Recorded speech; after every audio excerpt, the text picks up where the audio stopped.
Hi friends, आप सभी का स्वागत है हमारी उद्देश्य क्लासेस में। मैं लेकर आया हूं आज भारत के राष्ट्रपति और उनके कार्यकाल के बारे में, साथ ही साथ उनसे जुड़े कुछ महत्वपूर्ण तथ्य के बारे में जो परीक्षा की दृष्टि से बेहद महत्वपूर्ण है। तो स्टार्ट करते हैं आज की क्लास एक मोटिवेशन के साथ। हम लोग साथ मिलकर आसमां को छुएंगे, हम लोग साथ मिलकर आसमां को छुएंगे और ऊंची से ऊंची बुलंदियों को अपनी मुट्ठी में कर लेंगे। इसी जोश और जुनून के साथ स्टार्ट करते हैं आज की क्लास। स्टार्ट करते हैं फ्रेंड राष्ट्रपति के बारे में। राष्ट्रपति जो कि आर्टिकल 52 से 73 में दिया गया है। अच्छा, ये 52 से 73 में क्या दिया हुआ है? इसमें दिया है राष्ट्रपति की शक्तियाँ, राष्ट्रपति के निर्वाचन की प्रक्रिया, महाभियोग आदि। राष्ट्रपति से मतलब रिलेटेड क्या क्या है सब इसमें आर्टिकल 52 से 73 में दिया गया है। और फिर आर्टिकल 52 जो कि कहता है कि भारत का एक राष्ट्रपति होगा और वो भारत का प्रथम नागरिक होगा। क्या होगा? भारत का प्रथम नागरिक होगा। तो भारत का प्रथम नागरिक और भारत का पहला राष्ट्रपति तो डॉक्टर राजेंद्र प्रसाद। तो चलिए स्टार्ट करते हैं भारत के राष्ट्रपति के बारे में। तो सबसे पहले आते हैं डॉक्टर राजेंद्र प्रसाद जो कि भारत के पहले राष्ट्रपति हैं और पहले ऐसे राष्ट्रपति हैं जो लगातार 2 बार राष्ट्रपति बने भी। 2 बार लगातार मतलब 10 वर्ष तक राष्ट्रपति बने और 1952 से 1962 तक राष्ट्रपति रहे। हालांकि 1950 से 1952 तक ये संविधान सभा के द्वारा राष्ट्रपति के रूप में चुने गए थे। संविधान सभा क्यों? क्योंकि 1950 से 1952 तक संविधान सभा आंतरिक संसद के रूप में काम करती रही। डॉक्टर राजेंद्र प्रसाद जो कि 24 जनवरी 1950 को चुनकर आए थे। 24 जनवरी को और क्या क्या हुआ था ये हम आपको किसी अन्य वीडियो में बताएंगे जब हम भारत के संविधान के इतिहास को पढ़ेंगे, तो उसमें हम बताएंगे कि 24 जनवरी और किस किस लिए इम्पोर्टेंट है। तो चलिए डॉक्टर राजेंद्र प्रसाद के बारे में कुछ और जान लेते हैं। डॉक्टर राजेंद्र प्रसाद जो कि बिहार के मूल निवासी थे, ये पहले राष्ट्रपति थे और 10 वर्ष तक मतलब लगातार 2 बार राष्ट्रपति बनने वाले पहले राष्ट्रपति भी थे।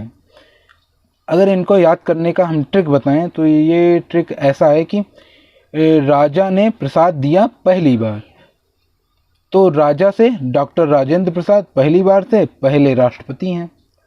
चलिए स्टार्ट करते हैं अब दूसरे राष्ट्रपति के बारे में। दूसरे राष्ट्रपति थे हमारे डॉक्टर सर्वपल्ली राधाकृष्णन जो कि जब डॉक्टर राजेंद्र प्रसाद राष्ट्रपति थे तो ये डॉक्टर सर्वपल्ली राधाकृष्णन उस समय उपराष्ट्रपति थे। तो इनका कार्यकाल 1962 से 1967 तक था और ये 1949 से 1952 तक यूएसएसआर में भारत के राजदूत भी थे। यूएसएसआर मतलब जो कि 1991 में 15 देशों में टूटकर सोवियत रूस से रूस बना। तो डॉक्टर सर्वपल्ली राधाकृष्णन का कार्यकाल कितना था? 1962 से 1967 तक। अब इनके बारे में कुछ जान लेते हैं जो कि इम्पोर्टेंट है। जैसे डॉक्टर सर्वपल्ली राधाकृष्णन जो कि दार्शनिक राजा एवं दार्शनिक शासक भी थे। ये पूछा जाता है परीक्षाओं में कि दार्शनिक राजा एवं दार्शनिक शासक कौन से राष्ट्रपति को कहा जाता है? तो ये आप याद रखिएगा, डॉक्टर सर्वपल्ली राधाकृष्णन को कहा जाता है। अच्छा, इनको याद करने का एक ट्रिक है और वो ये है कि सब पलेंगे राधा कृष्ण का नाम लेकर 62-67 साल तक। फनी ट्रिक है लेकिन अच्छा है, आपको इससे आसानी से याद हो जाएगा। तो सब पलेंगे मतलब सर्वपल्ली, राधा कृष्णन मतलब राधा कृष्ण का नाम लेकर, तो राधा कृष्णन हो गया 62-67 साल तक, मतलब 1962 से 1967 तक। तो अब चलिए तीसरे राष्ट्रपति पर चलते हैं। तीसरे राष्ट्रपति थे डॉक्टर जाकिर हुसैन जो कि 1967 से 1969 तक ही राष्ट्रपति रहे, क्योंकि 1969 में इनका निधन हो जाता है। ये जामिया मिलिया कॉलेज के प्रिंसिपल एवं शिक्षा शास्त्री भी रहे और ये बिहार के राज्यपाल भी रहे हैं। ये इनके बारे में कुछ महत्वपूर्ण तथ्य हैं, याद कर लीजिए, इम्पोर्टेंट है। अच्छा, जब ये इनका निधन हो गया तब इनके स्थान पर जो कि उपराष्ट्रपति थे वो एक कार्यवाहक राष्ट्रपति बन गए। तो उस समय उपराष्ट्रपति कौन थे? वारागिरी वेंकट गिरी, जिनको शॉर्ट फॉर्म में वीवी गिरी भी कहा जाता है। ये उस समय उपराष्ट्रपति थे जो राष्ट्रपति के निधन के बाद कार्यवाहक राष्ट्रपति बन गए। अच्छा, कार्यवाहक राष्ट्रपति हमारे आर्टिकल 65 में दिया हुआ है कि अगर राष्ट्रपति का पद किसी वजह से खाली हो जाए, किसी वजह से मतलब जैसे उनकी मृत्यु हो जाए और वो अपने पद से इस्तीफा दे दें, या फिर किसी लंबे समय से वो अपने मतलब कार्यों को नहीं संभाल रहे हैं, तो फिर उनके स्थान पर उपराष्ट्रपति जो है ये कार्यवाहक राष्ट्रपति के रूप में आ जाते हैं। और ये हमारे आर्टिकल 65 में लिखा गया था। तो जानते हैं अब अगले राष्ट्रपति के बारे में। अगले राष्ट्रपति कौन है हमारे? वाराहगिरी वेंकट गिरी, जो जिनको वीवी गिरी भी कहा जाता है। और इनका कार्यकाल जो था ये 1969 से 1969 तक, क्योंकि ये एक कार्यवाहक राष्ट्रपति थे और कार्यवाहक राष्ट्रपति का अधिकतम कार्यकाल 6 महीने तक होता है, क्योंकि जब कोई राष्ट्रपति अपने पद से इस्तीफा देता है, उसका पद रिक्त हो जाता है, तो कार्यवाहक राष्ट्रपति बनता है। और कार्यवाहक राष्ट्रपति के बनने पर 6 महीने के अंदर अंदर संसद को राष्ट्रपति का चुनाव करवाना ही करवाना है। तो इस तरह कार्यवाहक राष्ट्रपति का अधिकतम कार्यकाल 6 महीने ही होता है। तो पहले हमारे कार्यवाहक राष्ट्रपति बने वीवी गिरी। अच्छा, उसके बाद ये बहुत कलाकार आदमी भी थे। जब ये राष्ट्रपति बने, कार्यवाहक राष्ट्रपति बने, तो फिर इन्होंने अपने पद से इस्तीफा दे दिया। अपने पद से इस्तीफा दे दिया मतलब ये उपराष्ट्रपति के पद से इस्तीफा दे दिया। अब तो ये कार्यवाहक राष्ट्रपति भी नहीं रहे, उपराष्ट्रपति भी नहीं रहे, तो अब अगला राष्ट्रपति कार्यवाहक राष्ट्रपति कौन बनेगा? तो उस समय प्रधानमंत्री हमारी थी इंदिरा गांधी। तो इंदिरा गांधी ने तुरंत एक अधिनियम लाया 1969 में, जिसको उत्तराधिकार राष्ट्रपति अधिनियम कहा जाता है, जो कि ये कहता है कि अगर राष्ट्रपति नहीं है तो उपराष्ट्रपति बनेगा, और अगर उपराष्ट्रपति भी नहीं है तो सुप्रीम कोर्ट का जो चीफ जस्टिस होगा वो भारत का कार्यवाहक राष्ट्रपति बनेगा।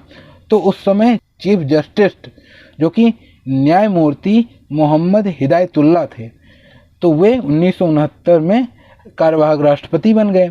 अच्छा, जब ये कार्यवाहक राष्ट्रपति बन गए तो उस समय फिर वीवी गिरी ने इंदिरा गांधी ने वीवी गिरी का नाम राष्ट्रपति के लिए प्रस्तावित कर दिया, और ये फिर राष्ट्रपति बन के आ गए, और ये राष्ट्रपति का चुनाव जीत गए और राष्ट्रपति बनकर आ गए।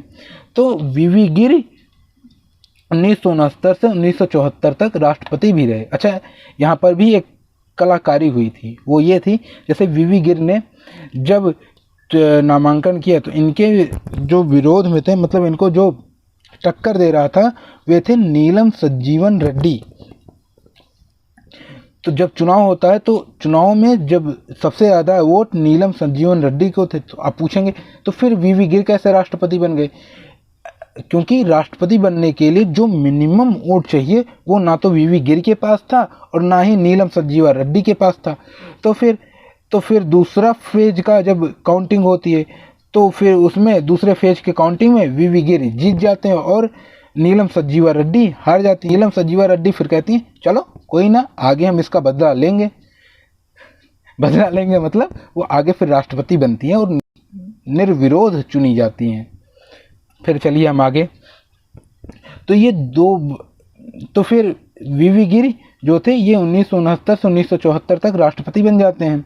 और अच्छा, वीवी गिरी के बारे में कुछ और फैक्ट जान लेते हैं कि ये 2 बार अखिल भारतीय कांग्रेस यूनियन के अध्यक्ष भी रह चुके हैं। वीवी गिरी इंपॉर्टेंट है, याद रखिएगा। चलिए अब आगे चलते हैं। फिर उसके बाद अगले राष्ट्रपति थे हमारे फखरुद्दीन अली अहमद, जो कि 1974 से 1977 तक थे। अच्छा, 1977 में इनका भी निधन हो जाता है। फिर जब निधन हो जाता है तो उस समय जब फखरुद्दीन अली अहमद राष्ट्रपति थे तब उपराष्ट्रपति बीडी जत्ती थे। कौन था तब? उपराष्ट्रपति बीडी जत्ती थे, जो कि 1977 से 1977, क्योंकि कार्यवाहक राष्ट्रपति थे और कार्यवाहक राष्ट्रपति का अधिकतम कार्यकाल 6 महीने ही होता है, तो बीडी जत्ती थे। फिर चुनाव होते हैं, फिर नीलम संजीवन रेड्डी जिनको वीवी गिरी हराए थे, वही नीलम संजीवन रेड्डी निर्विरोध चुनकर राष्ट्रपति बनती हैं। और ये पहले राष्ट्रपति हैं जो निर्विरोध चुने गए। और इनका कार्यकाल जो था 1970 से 1982 था, याद रखिएगा। चलिए फिर चलते हैं नेक्स्ट राष्ट्रपति पर, ज्ञानी जैल सिंह, जिनका कार्यकाल 1982 से 1987 तक था। अच्छा, ये भी एक कलाकार पर्सन है, क्योंकि जब 1984 में इंदिरा गांधी का हत्या कर दी जाती है, 1984 में इंदिरा गांधी की हत्या कर दी जाती है, तब इन्होंने राजीव गांधी को बिना किसी चुनाव के तुरंत प्रधानमंत्री बना दिया। हालांकि बाद में सभी पार्टियों ने इनको वोट देकर जिताया और फिर पुनः ये प्रधानमंत्री बनते हैं, ये बात की बात है, लेकिन इन्होंने बिना किसी चुनाव के इनको प्रधानमंत्री बना दिया। चलिए फिर अगले राष्ट्रपति पे चलते हैं, जिनका नाम है आर वेंकट रमण। क्या नाम है? आर वेंकट रमण, जो कि 1987 से 1992 तक राष्ट्रपति रहे। हालांकि इनके बारे में कुछ महत्वपूर्ण तथ्य नहीं है, लेकिन इतना इनके कार्यकाल को याद रखिएगा, 1987 से 1992 तक रहे। फिर अगले राष्ट्रपति हैं हमारे डॉक्टर शंकर दयाल शर्मा, जिनका कार्यकाल 1992 से 1997 तक रहा। अगले राष्ट्रपति हैं कोचरी रमण नारायण, जिनका कार्यकाल 1997 से 2000 तक था। हालांकि ये 1976 से 1978 तक चीन में राजदूत के पद पर भी थे। और कोचरी रमण नारायण को शॉर्ट फॉर्म में KR नारायण भी कहा जाता है। चलिए अब अगले राष्ट्रपति पर चलते हैं।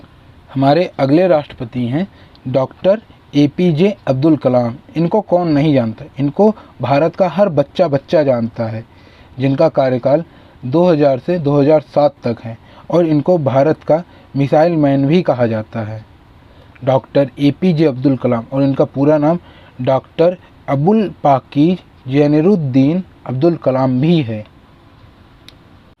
चलिए अब चलते हैं अगले राष्ट्रपति और पहले महिला राष्ट्रपति के पास, जिनका नाम है श्रीमती प्रतिभा पाटिल, जो कि 2007 से 2012 तक भारत के राष्ट्रपति पद पर सुशोभित रही। ये भारत की पहली महिला राष्ट्रपति भी हैं और साथ ही साथ ये राजस्थान की पहली महिला राज्यपाल भी हैं।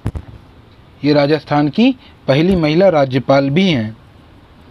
तो याद रखिए श्रीमती प्रतिभा पाटिल, जो कि पहली महिला राष्ट्रपति एवं राजस्थान की प्रथम महिला राज्यपाल ही हैं। अच्छा, हम आपसे पूछें, भारत की प्रथम महिला मुख्यमंत्री कौन है?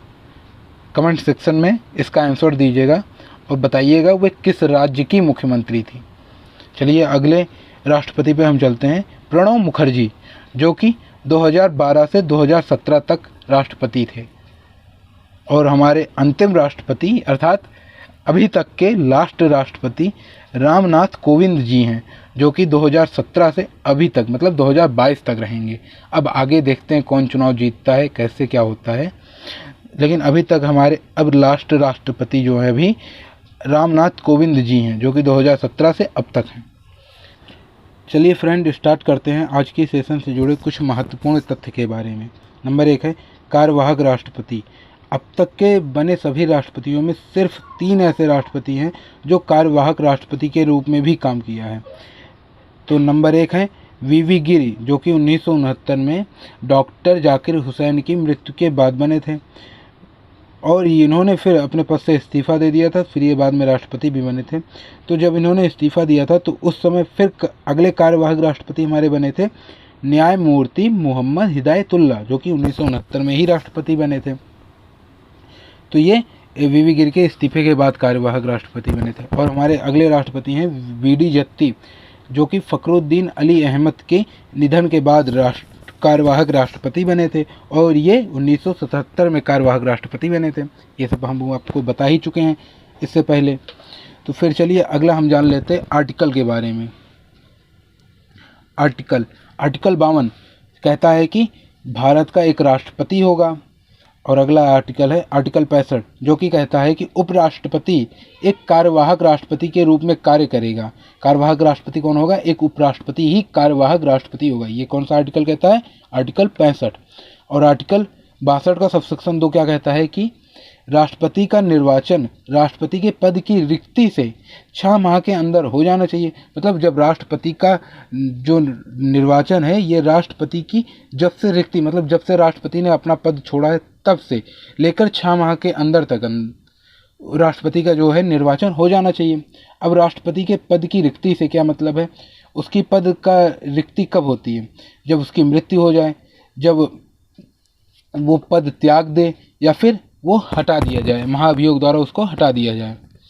और अगला आर्टिकल जानते हैं, आर्टिकल 65 का सबसेक्शन है जिसमें कहा गया है कि 62 का सबसेक्शन 2 की दशा में, मतलब इसकी दशा में जब राष्ट्रपति के पद रिक्त हो जाए उसकी दशा में उपराष्ट्रपति 6 माह तक कार्यवाहक राष्ट्रपति रह सकता है। इसको हमने आपको बताया था कि उपराष्ट्रपति अधिकतम 6 माह तक कार्यवाहक राष्ट्रपति रह सकता है। तो ये सारे आर्टिकल बहुत इंपॉर्टेंट है, याद कर लीजिएगा, सारे राष्ट्रपति और उपराष्ट्रपति से रिलेटेड है। तो चलिए आज का हम क्वेश्चन देखते हैं। आज का क्वेश्चन है, भारत के किस मुख्य न्यायाधीश ने राष्ट्रपति के रूप में भी कार्य किया। मतलब किस मुख्य न्यायाधीश ने राष्ट्रपति के रूप में भी कार्य किया है। इसका आंसर आप कमेंट सेक्शन में ज़रूर दीजिएगा। सो फ्रेंड्स, अगर आपको ये वीडियो अच्छा लगा हो तो प्लीज़ इसको लाइक कीजिए, मेरे चैनल को सब्सक्राइब कीजिए और ज़्यादा से ज़्यादा लोगों को शेयर कीजिए। इसी तरह का वीडियो मैं आगे भी बनाता रहूँगा। तो थैंक यू फ्रेंड्स, अब मिलते हैं हम अगले वीडियो में। तब तक के लिए धन्यवाद।